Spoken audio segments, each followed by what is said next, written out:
para que pongamos un poco nuestra imaginación a volar.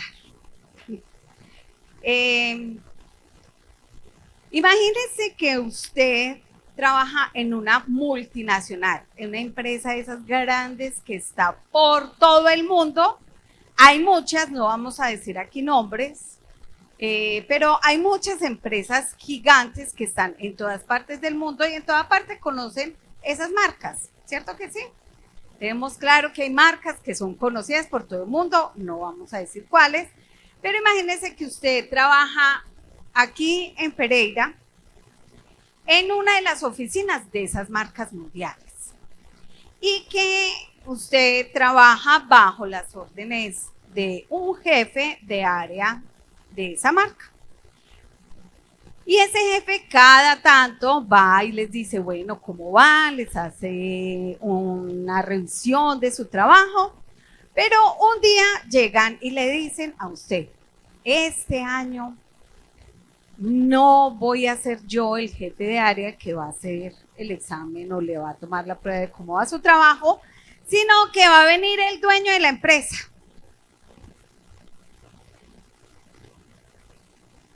Ese dueño que nadie lo conocen allá en su casa. Porque como es una multinacional, nadie lo ha visto y usted dice, empieza el susto. ¿Cómo será? ¿Qué irá a decir? Ahorita que venga a revisar mi trabajo, si me lo aprobará o no me lo aprobará. Qué susto, ¿cierto? Empieza uno con toda su ansiedad, empieza la intranquilidad y empiezan a comentar entre unos y otros. ¿Qué nos irán a decir? ¿Cómo será ese señor? Hay algunos dicen que dicen que es súper bravo, súper exigente. Otros dicen, no, pues mira que me han contado que es una madre, que es súper buena gente, que nunca pone problema por nada, pero empieza ese asunto de qué ansiedad, qué irá a pasar cuando él venga, cómo nos irá a mirar, cómo nos irá a tratar, qué irá a decir de mi trabajo, le irá a gustar o no le irá a gustar. ¿Sí se pueden imaginar una situación así? ¿Cierto que sí? Que trae angustia y a la vez sensación de emoción o tranquilidad. Quiero que vayamos a un texto que está en Mateo, capítulo 25.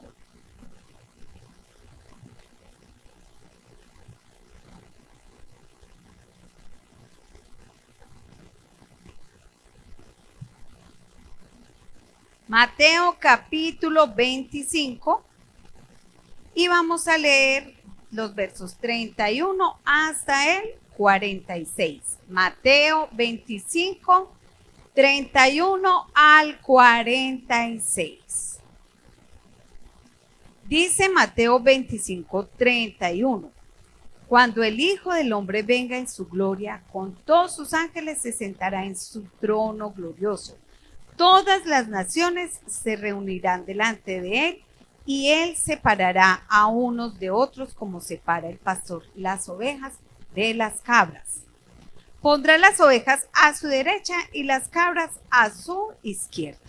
Entonces dirá el rey a los que estén a su derecha, vengan ustedes a quienes mi Padre ha bendecido, reciban su herencia, el reino preparado para ustedes desde la creación del mundo. Porque tuve hambre y ustedes me dieron de comer. Tuve sed y me dieron de beber. Fui forastero y me dieron alojamiento. Necesité ropa y me vistieron. Estuve enfermo y me atendieron. Estuve en la cárcel y me visitaron. Y le contestarán los justos, Señor, ¿cuándo te vimos hambriento y te alimentamos o sediento y te dimos de beber? ¿Cuándo te vimos como forastero y te dimos alojamiento o necesitado de ropa y te vestimos? ¿Cuándo te vimos enfermo o en la cárcel y te visitamos? El rey le responderá, te aseguro que todo lo que hicieron por uno de mis hermanos, aún por el más pequeño, lo hicieron por mí. Luego dirá a los que están a su izquierda, apártense de mí, malditos, al fuego eterno preparado para el diablo y sus ángeles. Porque tuve hambre y ustedes no me dieron nada de comer. Tuve sed y no me dieron nada de beber. Fui forastero y no me dieron alojamiento. Necesité ropa y no me vistieron. Estuve enfermo y en la cárcel y no me atendieron. Ellos también le contestarán: Señor, ¿cuándo te vimos hambriento o sediento o como forastero o necesitado de ropa o enfermo o en la cárcel y no te ayudamos? Él le responderá: les aseguro que todo lo que no hicieron por el más pequeño de mis hermanos, tampoco lo hicieron por mí. Aquellos irán al castigo eterno y los justos a la vida eterna. Señor, te damos gracias por tu palabra, gracias porque en ella encontramos tu verdad, Señor. Y gracias porque en ella también encontramos todo lo que tú anhelas que nosotros hagamos como hijos tuyos. Te pedimos, Señor, que tu palabra llegue a nuestro corazón y nosotros la pongamos por obra. En el nombre de Jesús. Amén. Este texto hace parte de la respuesta de Jesús a una pregunta que le hicieron los discípulos en el capítulo 24. Voy a leerles qué era lo que estaba pasando. Jesús salió del templo y mientras caminaba se le acercaron sus discípulos y le mostraron los edificios del templo. Pero él les dijo: ¿ven todo esto? Les aseguro que no quedará piedra sobre piedra, pues todo será derribado. Más tarde estaba Jesús sentado en el monte de los olivos, cuando llegaron sus discípulos y le preguntaron en privado: ¿cuándo sucederá eso y cuál será la señal de tu venida y la del fin del mundo? En ese contexto de esa pregunta es que se desarrolla este discurso de Jesús. Y aquí Jesús empieza una descripción de señales que serán vistas cuando sea el tiempo del fin. Entonces Mateo en el capítulo 24 empieza a mostrar una cantidad de señales que ya hemos escuchado, que habrán terremotos, que habrán guerras, que habrán desastres naturales, que se levantarán unos contra otros. Todo eso empieza el Señor Jesús a decirles y a explicarles qué va a ocurrir. Empieza a decirles a sus discípulos. Y en el capítulo 24, en el verso 30, describe la llegada del Hijo del Hombre. O sea, la llegada de Jesús. Y ahí dice que vendrá en una nube, que todo ojo le va a ver. Todo ojo le va a ver. Pero también empieza ahí mismo a decirles que nadie sabe cuándo va a suceder eso. Nadie sabe ni el día ni la hora en que va a ocurrir la venida de él nuevamente. Y en el capítulo 25 sigue hablando a sus discípulos sobre este tema y utiliza unas parábolas. ¿Recuerdan las parábolas de las 10 jóvenes que están con sus lámparas, unas listas, otras no tan listas, esperando al novio? Y también está la parábola de los talentos, ese señor que le entregó unos talentos a 3 de sus siervos y después viene y les pregunta, bueno, ¿qué pasó con lo que le di? En ese contexto se da este texto donde el Señor les describe la llegada del Hijo del Hombre y se las describe como el rey que llega a juzgar y a dar sentencia a todo el mundo. El rey que llega a juzgar y a dar sentencia a todo el mundo.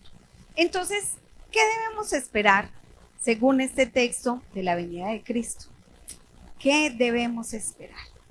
Lo primero que nos dice el texto en el versículo 31, dice que cuando el Hijo del Hombre venga en su gloria con todos sus ángeles, se sentará en su trono glorioso. Entonces, también dice en el 34, entonces dirá el rey. Entonces, va a llegar como el rey. Va a llegar como un rey con todas las implicaciones que esto tiene. ya no llega como llegó la primera vez. Ahorita Ricardo nos decía, casi nadie se enteró que habían nacido, pero unos pocos los que supieron. Acá dice que toda nación lo va a ver, todo mundo lo va a ver, primero. Segundo, llegará no como un bebé indefenso, sino que va a llegar como un rey con autoridad. Además viene acompañado. Dice que con todos sus ángeles y se sentará en su trono glorioso. Va a venir con un ejército de ángeles como todo un rey. Cuando nació, aquella vez que nació como Jesús el Mesías, pequeño, que nació de una virgen, llegó como cualquiera, un niño desprotegido, inocente, para cuidar, para proteger, y aquí no, él viene ya con toda su autoridad y poder. Y a un rey, ¿qué le pertenece a un rey? Todo. Él viene a reinar,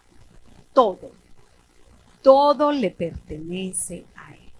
Viene a tomar posesión de lo que le corresponde, de lo que es suyo, de todo lo que existe y de todos cuantos existen. Ya no es como esos reyes que ahorita existen, sino pensemos en los reyes que existían en esa época. Eran los dueños de absolutamente todo. Tenían la autoridad sobre todo su reinado, todo su comarca, tenían autoridad sobre absolutamente todo cuanto existía. Entonces Jesús llega con toda la autoridad que le ha sido entregada por el Padre. Toda la autoridad. Y aquí Jesús, que me parece algo muy especial, es que cuando nació, creció entre nosotros, ¿qué hizo? Enseñar. Él vino a enseñar cómo era que nosotros debíamos de comportarnos de acuerdo a la palabra del Padre. Él vino a explicarnos la palabra, él vino a enseñar la forma real como debíamos de vivir como hijos de Dios. Acá ya viene a ejercer su autoridad. Llega a establecer su reino aquí en la tierra. Llega como el rey. Pero ¿qué más debemos esperar según este texto? También debemos esperar que llega como juez. Un rey que va a juzgar. Va a juzgar. Y empieza diciendo que él va a separar las ovejas de las cabras. Tiene la autoridad para hacerlo. Él es el rey. Entonces va a decir, ustedes a la derecha ovejitas y ustedes a la izquierda cabritas. La palabra del Señor está llena de esa imagen de pastor y de cabra. Juan en capítulo 10 nos habla de quiénes son las ovejas y quién es el pastor. Dice acerca de Jesús que Él es el pastor y que sus ovejas escuchan su voz y lo siguen. Y lo siguen. Jesús siempre está haciendo esa comparación de las ovejas. Son los que escuchan su voz y lo siguen. Entonces llega como juez a juzgar a las ovejas y acerca de las ovejas dice, vengan ustedes a quien mi Padre ha bendecido, reciban su herencia, el reino preparado para ustedes desde la creación, porque tuve hambre y me hice de comer, tuve sed y me hice de beber, y empieza a hablar acerca de una serie de acciones que hicieron esas ovejas que obedecían a la voz del Padre. Él los llama benditos de mi Padre. me parece hermosa esa exclamación o esa frase que usa el Señor para llamar a sus ovejas. Benditos de mi Padre. Qué bonito que el Señor me diga un día, ven, bendita de mi Padre, ¿cierto? Directamente así, cara a cara, me lo diga. Eso será hermoso, ¿cierto? Y reconoce que ellos fueron, esas ovejas han sido obedientes por mostrar actos de amor y de misericordia al prójimo, por mostrar actos de amor y de misericordia al prójimo. Recordemos lo que dijo el mismo Jesús en este contexto, que este contexto de la segunda venida, y Juan en los capítulos 15, 16, 17, está en un momento donde ya va a ser entregado Jesús para ser crucificado, para ser juzgado y crucificado. Y en Juan, en el capítulo 15, el Señor le dice que ese es mi mandamiento, que se amen los unos a los otros como Él nos ha amado. Nos ha amado. Y también dice que seremos reconocidos por los frutos. En Mateo habla acerca de seremos reconocidos por los frutos, y también aquellas cabras van a ser reconocidas por sus frutos.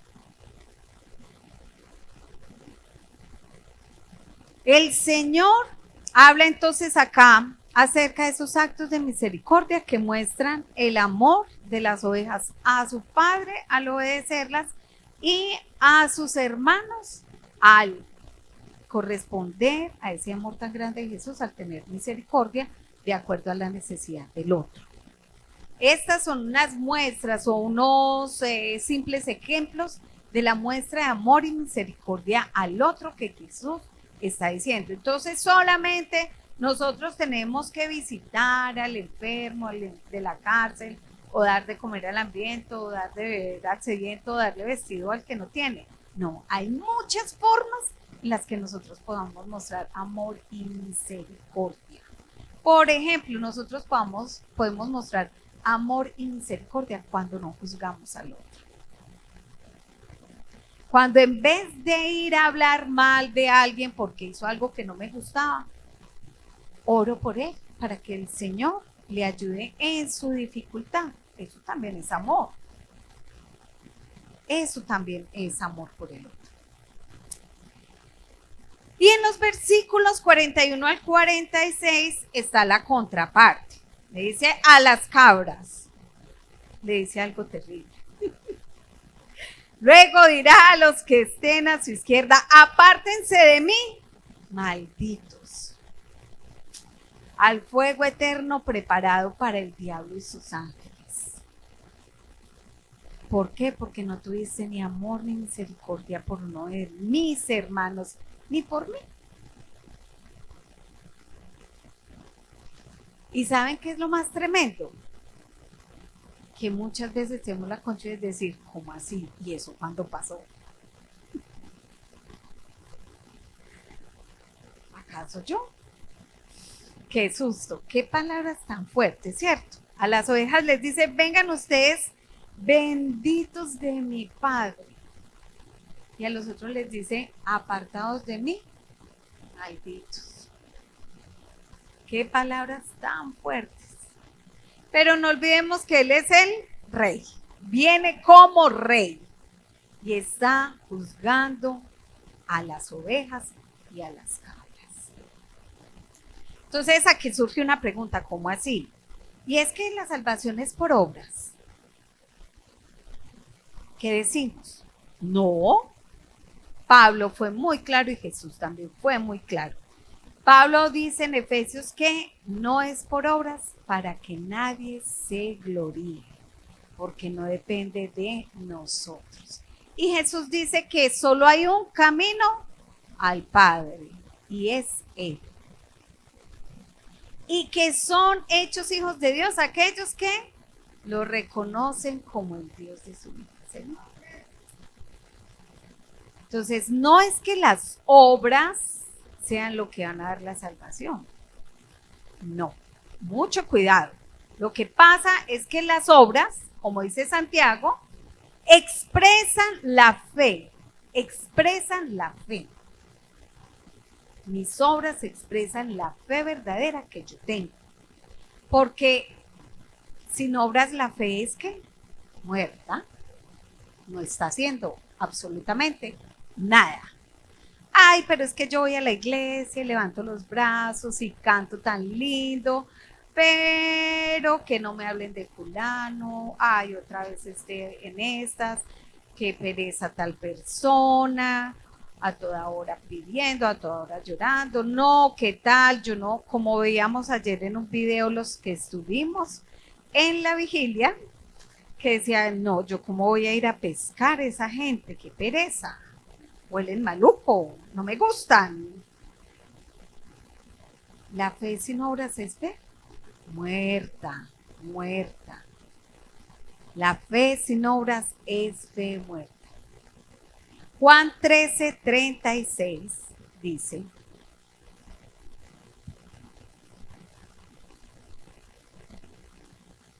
en Juan 13:36,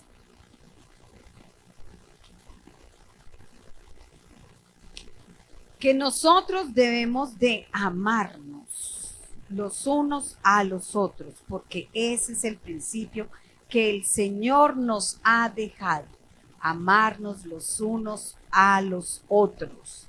No debemos dar por sentado que nuestra naturaleza es simplemente alzar los brazos y cantar. De este modo todos sabrán que son mis discípulos. Sí, se aman los unos a los otros. ¿Y cómo se demuestra el amor? En acciones, ¿cierto que sí? En acciones. Nosotros no podemos decir que amamos a alguien y no ayudarle en momentos difíciles. Nosotros no podemos decir que amamos a alguien y hacernos los locos cuando está necesitado. Nosotros no podemos decir que amamos a alguien y no le llevemos el conocimiento del Señor Jesús. ¿Qué más podemos esperar entonces cuando el Señor regrese? Podemos esperar consecuencias. Y las consecuencias de las que nos habla Mateo son las siguientes. Los que obedecieron, versículo 34, recibirán el reino preparado desde la fundación del mundo. En resumen, el paraíso, el Edén, aquel lugar donde podemos caminar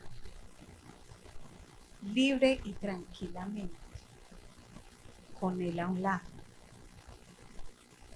Ese lugar que el Señor preparó desde la fundación del mundo, donde no tenemos que pensar qué comeremos, ni qué veremos, ni qué vestiremos, ni sentir la angustia de la enfermedad, ni sentir el dolor de la cárcel, ni la sed que podamos sentir.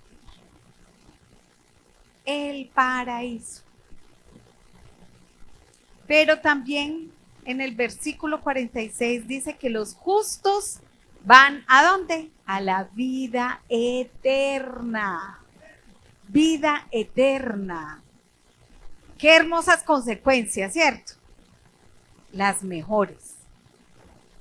Qué rico nosotros poder disfrutar de ese Edén, de ese paraíso por la eternidad. Por la eternidad. Aquí estamos de paso. Y los que desobedecieron, en el mismo versículo 34 dice, apartados de la presencia de Dios, y también dice que serán enviados al fuego eterno, preparado para Satanás y sus ángeles. Apartados del Señor. Ahí está el contraste. Primero a las ovejas les dice que recibirán el Edén, el paraíso donde caminaremos con Él. Y a los otros les dice que estarán lejos de la presencia del Señor, enviados al fuego eterno. Van al castigo eterno. ¿Qué podemos esperar entonces con la segunda venida de Jesús? Primero, que Él vendrá como rey. Segundo, que vendrá a juzgar. Y tercero, que habrá consecuencias. Jesús volverá no como niño indefenso, volverá como un rey con autoridad y no va a llegar solo, va a llegar con su ejército. Jesús volverá como un juez justo. Un juez justo escogerá a sus verdaderas ovejas, las que han obedecido. Jesús dictará sentencia, vida eterna o condenación eterna. Así que examinémonos sobre qué esperamos cuando venga nuevamente Jesús. A veces, nuestra única aspiración de cuando vuelva Jesús es dejar de sufrir. Esto está muy horrible. Sí, hay que anhelar la segunda venida del Señor. Hay que anhelarla. Debemos anhelar ese encuentro con Él, pero con las expectativas reales. Él va a venir como juez y como rey. Así es que cuando el Señor revise nuestro trabajo, cuando el Señor vaya y mire qué hemos hecho, ¿qué dirá? ¿A dónde nos va a llamar? Nos va a decir, ven oveja mía y hazte a la derecha, o ven cabra y hazte a la izquierda. Por los frutos nos conocerá. En Mateo también dice que muchos le dirán, Señor, Señor, y Él le dirá, ¿qué? Apartados de mí, no los conozco, ¿usted quién es? Que muchos se levantarán y profetizarán y predicarán, y Él dirá, no lo conozco, no lo conozco. No hay un cambio real en su vida que muestre frutos de verdadero arrepentimiento. Amamos lo suficiente a los demás, damos y mostramos verdaderos frutos de arrepentimiento, o solo esperamos que Jesús venga para quitarnos un dolor o una incomodidad que tengamos.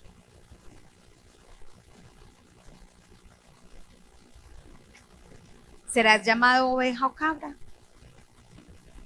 Recordemos que lo primero que debemos de hacer es aceptar al Señor en nuestro corazón y confesarlo con nuestra boca.